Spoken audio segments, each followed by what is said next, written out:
There is a dangerous kind of comfort. The kind that slowly steals your hunger, your discipline, and your ability to survive. At first, it feels like peace, but in the end, it leaves you weak when life finally tests you.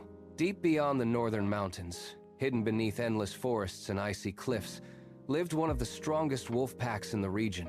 They were feared across the wild. The wolves hunted through snowstorms, crossed frozen rivers, climbed dangerous cliffs in darkness, and survived winters that killed weaker animals. Nothing came easily to them. Every meal required effort. Every hunt demanded patience. Every mistake carried consequences. But because of that, the wolves became powerful, fast, sharp, disciplined. Among them lived an old gray wolf named Rael. Age had slowed his body, but not his mind. While younger wolves chased speed and strength, Rael understood something deeper. The forest does not make us suffer to punish us. It makes us struggle so we never become weak. The younger wolves respected him, but secretly, many disagreed. They were tired of hardship, tired of hunting for hours, tired of bleeding during winter hunts, tired of fighting for survival every single day. And deep inside, they dreamed of an easier life. Then one summer morning, everything changed. A group of young wolves was chasing a rabbit near the mountains when they discovered a narrow opening hidden between giant rocks. Curious, they passed through it, and what they saw stunned them. Beyond the rocks stretched a beautiful hidden valley untouched by danger. Green grass covered the land. Fresh rivers flowed peacefully. Fat rabbits wandered everywhere. Small sheep grazed carelessly without fear. The prey barely even ran. The wolves looked at each other in disbelief. One young wolf laughed loudly. "This place is paradise." Another said, "No more starving winters. No more exhausting hunts. We never have to struggle again." That night, they returned to the pack with excitement exploding in their voices. Soon, the entire pack entered the valley, and for the first time in their lives, food required almost no effort. The wolves celebrated wildly. They ate until they could barely move. They slept peacefully beside the rivers. They mocked the harsh forest they once survived. Only Rael remained silent. As he watched the wolves laugh beneath the warm sunlight, a strange unease filled his chest. Because while the others saw comfort, he saw danger disguised as peace. Comfort begins to change them. At first, life in the valley felt perfect. No long hunts, no injuries, no fear of starvation. The wolves became happier than ever. But slowly, something began changing. The younger wolves stopped training their speed.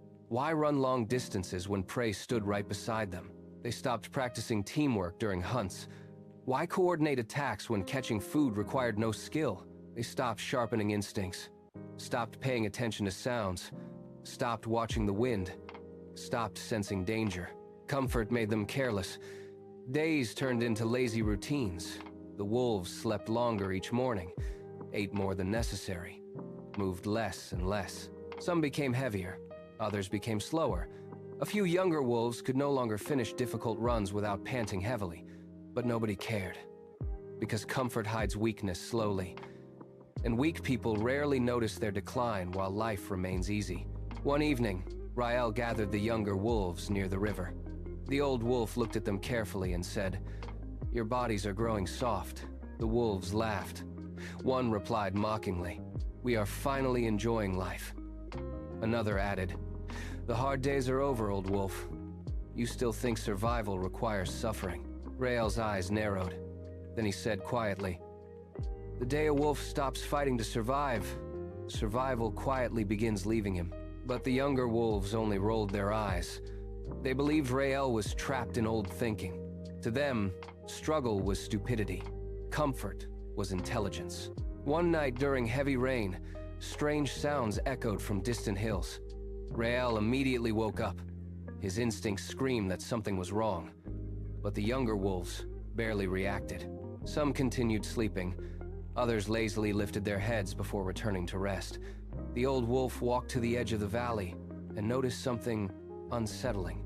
The rabbits were disappearing. Birds were fleeing the trees. Even the sheep seemed restless. Nature itself was warning them. The next morning, Rael addressed the pack again. This time his voice carried urgency.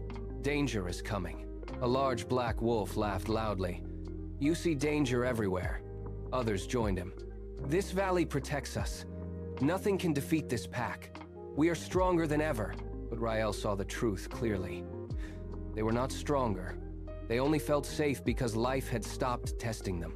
That same night, Rael made his decision. Before sunrise, he quietly left the valley and returned to the harsh forest alone. As he disappeared into the trees, the younger wolves mocked him one final time. "Go suffer in the cold. We'll stay here enjoying paradise." One freezing night, a terrifying roar echoed across the valley.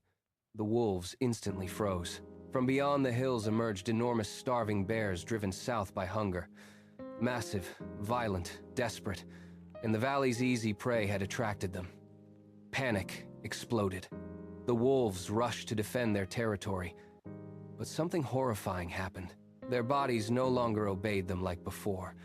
The wolves who once ran like storms now stumbled in fear. Their reflexes were slow, their stamina weak, their coordination broken.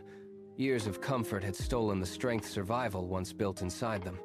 One wolf tried escaping across the river, but collapsed halfway from exhaustion. Another attacked recklessly, only to be crushed instantly by a bear's massive paw. Chaos consumed the valley. The peaceful paradise transformed into a nightmare. Wolves screamed, trees snapped, blood covered the snow, and worst of all, many wolves realized the truth too late. The danger had not appeared suddenly. It had been growing silently inside them for years. By sunrise, the valley had become silent. Twist rain began falling over the destroyed valley. The once beautiful paradise now looked cursed. Broken trees covered the land. Bodies lay scattered near the riverbanks. The air smelled of fear and death. As dawn slowly appeared through the dark clouds, Rael stepped carefully from the forest edge. During the night, he had heard distant roars echo through the mountains, and deep inside, he already knew what had happened. Near the river, he found one young wolf, barely alive. The wolf trembled weakly as rain fell across his blood-covered fur. When he saw Rael, tears filled his eyes, and with a broken voice he whispered, "We thought the easy life meant we were winning." Rael remained silent. The young wolf struggled painfully to breathe, but when danger finally came, we couldn't even protect ourselves. Rael slowly looked across the ruined valley. Then he spoke quietly. "A body that avoids struggle becomes weak. So does the mind. So does the spirit." The bears had not truly destroyed the pack. Comfort had. Many people spend their lives trying to escape difficulty. They avoid discomfort, avoid discipline, avoid hard work, avoid struggle, and slowly, without realizing it, they become weaker. Comfort itself is not evil. Rest is necessary. Peace is necessary. But when comfort becomes a lifestyle instead of a reward, it begins destroying the very abilities that protect your future. Because struggle sharpens people. Discipline strengthens people. Hardship prepares people for storms they cannot yet see. And life eventually tests everyone. The problem is, by the time comfort reveals its true price, it is often too late. Easy lives create weak instincts. And when difficult days finally arrive, only those who stayed disciplined survive.